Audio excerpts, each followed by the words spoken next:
안녕하세요. 바리파이어입니다. 이번엔 올해 뜨거운 감자였던 한국 기업 밸류업 프로젝트가 어느 정도 진행되었는지 현재 시점까지 자율 공시를 올린 두 곳의 기업을 통해 알아보고 앞선 일본의 밸류업 프로젝트와 비교해 우리나라가 앞으로 어떤 방향으로 진행될지 엿보려 합니다.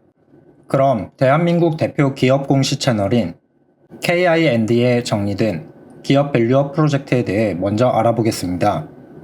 소개 페이지를 보면 주주가치 존중 기업 문화로의 자발적 변화를 통한 한국 증시의 도약이란 목표를 세웠고, 내용을 보면 상장기업 파트에선 기업 가치 제고를 노력하는 기업에게 세제 지원 등 인센티브를 제공하여 참여를 유도한다고 되어 있습니다.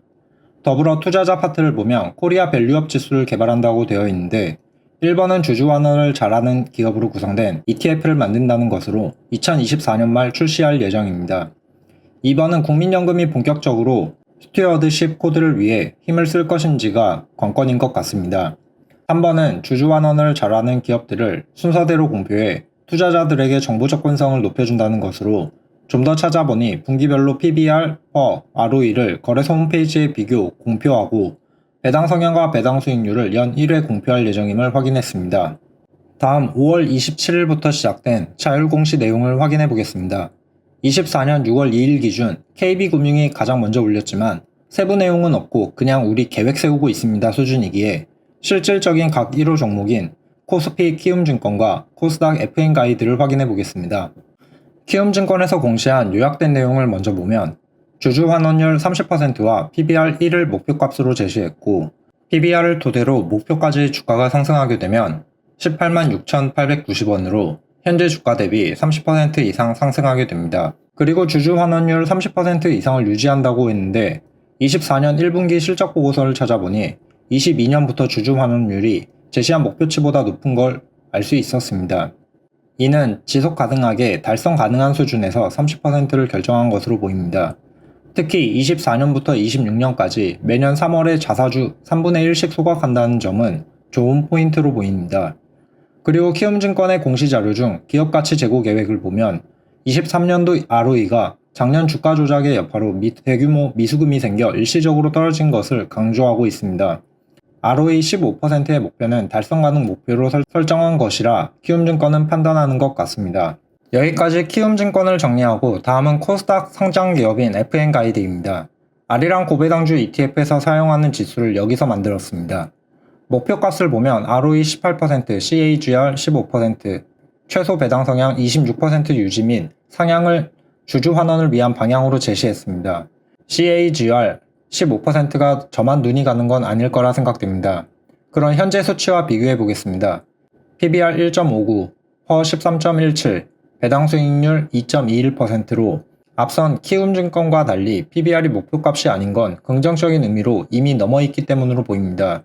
이제 FN 가이드에서 기업가치 제고를 위해 공시한 내용을 보면 영업이익 흐름과 ROE 흐름은 우상향 추세를 이어가고 있고 현재 13.5%에서 멈춰있는 ROE를 끌어올리려는 상향된 목표를 제시한 것으로 확인했습니다. 앞서 봤던 CAGR 15%는 배당 성장률이 아니라 매출액 연평균 성장률 15%였네요. 다소 아쉽습니다. 그리고 현재 주주 환원율은 26%이고 저기서 플러스 알파로 표현했는데 제공된 이미지에서 올라간 높이를 통해 비례로 값을 구해봤습니다. 37% 상승한 35.62%로 나오네요. 그리고 계속 읽다 보니 자사주 소각 결정에 대한 부분이 있었고 발행 주식 총수의 6%가 지난주에 진행되었다는 걸 알게 되었습니다. 이건 배당률 2.2%까지 더하면 매출 기준을 떠나 8.2%의 주주 환원을 진행한 것으로 봐도 될 것 같습니다. 그리고 이게 단발성이 아니라 지속적으로 진행할 것이라 알렸는데 다음 소각은 얼마나 할지 조금 기대가 됩니다. 혹시나 정보를 추적해 보실 분들은 현재 화면을 캡처해서 앞으로의 IR 일정을 따라가시면 될 것 같습니다.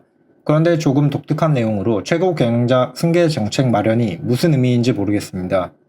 제가 생각하는 그것은 아니길 바라봅니다. FN 가이드를 여기까지 정리하겠습니다. 앞으로 나올 기업가치 밸류업에 대한 여러 기업들의 공시는 아무래도 코스피 코스닥 각 1호로 올린 키움증권과 FN 가이드를 따라갈 것으로 예상되는 만큼 첫 시작이 중요했는데 두 기업이 올린 것만 보면 기대할 만한 수준은 되는 것 같습니다. 이제 앞선 밸류업 정책을 시행한 일본을 외국에서 투자 관점으로 평가한 내용입니다. 일본 본토 내용은 이미 유튜브에 많이 존재하기에 색다른 서양 관점을 찾아봤습니다. 들어가기에 앞서 현재 한국의 밸류업 프로젝트도 외국에서 관심 있게 보는 곳이 꽤 되는 것 같습니다. 구글에서 코리아 밸류업을 치시면 분석 글이 꽤 많습니다. 지금 이 시기를 잘 헤쳐나간다면 선진국 지수 편입이 가능할지도 모르겠습니다. 그럼 시작하겠습니다. 일본은 우리가 지배구조에 긍정적인 영향을 미치고 장기 주주들에게 더 나은 거래를 제공할 수 있는 회사를 식별하는 데 적극적으로 참여하고 있습니다. 기업 지배구조 개혁을 향한 일본의 진전은 2013년 경제정책이 핵심이 된 이후 느리지만 꾸준했습니다.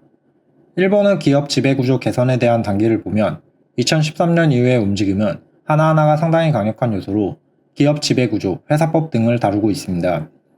다시 이어서 기업 문화와 사회계약의 역사적인 변화는 이제 전체 기업 부분에 영향을 미치고 있습니다.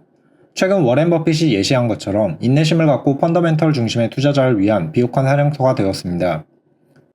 2022년 약 50%의 회사가 장부가치 이하로 거래되면서 도쿄증권거래소는 유동성 및 재무보고 기준에 따라 상장에 대한 더 엄격한 요구사항을 부과했습니다. 2023년 장부가 1배 미만으로 거래되는 회사를 대상으로 회사의 재무관리를 강화해야 할 필요성을 논의하는 동시에 건설적인 대화를 장려하는 작업보고서를 발표했습니다. 이러한 이유로 저 PBR 주식이 뜬 것 같습니다. 키움증권이 PBR 1을 목표로 잡은 이유가 아닐까 생각합니다. 2012년 이후 일본의 자사주 매입 규모는 지속적으로 우상향하고 있습니다. 여기에는 침체와 코로나 시기도 포함되어 있기에 의미가 좀 더 크다 생각됩니다. 일본의 인플레이션 모멘텀이 유지됨에 따라 일본 채권에 대한 정부의 개입을 줄일 것으로 예상합니다. 약 20년간 고정되었던 임금 상승률이 다시금 움직이고 있습니다. 기업들이 오랫동안 내부 노력을 통해 비용 인플레이션을 흡수하려고 노력했지만 이제는 마침내 그 비용을 고객에게 전가하고 있습니다.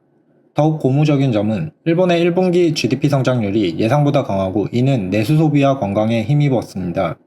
그러나 장기적으로 답해야 할 질문은 인구 고령화가 궁극적으로 인플레이션인지 디플레이션인지 여부입니다. 한국도 같은 문제를 곧 직면하게 됩니다. 우리의 전략은 가치 편향을 가지고 있으며 기업 구조 조정 및 지배구조 개혁으로 이익을 얻는 것에 중점을 둡니다. 또한 많은 경우 동종업체에 비해 저평가되어 있는 일본 기술 이름을 좋아하며 특히 로봇공학, EV, 반도체와 같은 일부 하위 부분에서 공급망을 다각화하는 미국의 시도로부터 이익을 얻을 수 있을 것입니다. 우리는 향후 10년 동안 일본 주식에 대한 투자로 뛰어난 성과를 달성할 수 있다고 믿습니다. 로 마무리되었습니다. 여기까지 일본의 주식이 날아가기 시작하던 시점인 23년도 미국의 분석 보고서를 통해 한국의 밸류업이 나아가야 할 방향을 어렴풋이 짐작해 볼 수 있었던 것 같습니다. 우리나라의 밸류업은 이제 시작이라 생각합니다. 일본도 10년에 걸친 장기적인 노력으로 저평가를 극복했듯이 앞으로 우리도 할 수 있지 않을까 하는 생각이 들지만 과연 지배구조 개혁, 회사법 개정 등을 정부와 의회가 건드릴 수 있을까 하는 의문도 함께 남았습니다. 앞으로 공식 사이트인 KIND를 추적하면서 주주 환원 동향을 살펴보고 좋은 정보가 있다면 영상으로 만들어 보겠습니다. 영상 시청해주셔서 감사합니다. 구독과 좋아요는 더 나은 영상으로 보답하겠습니다. 감사합니다.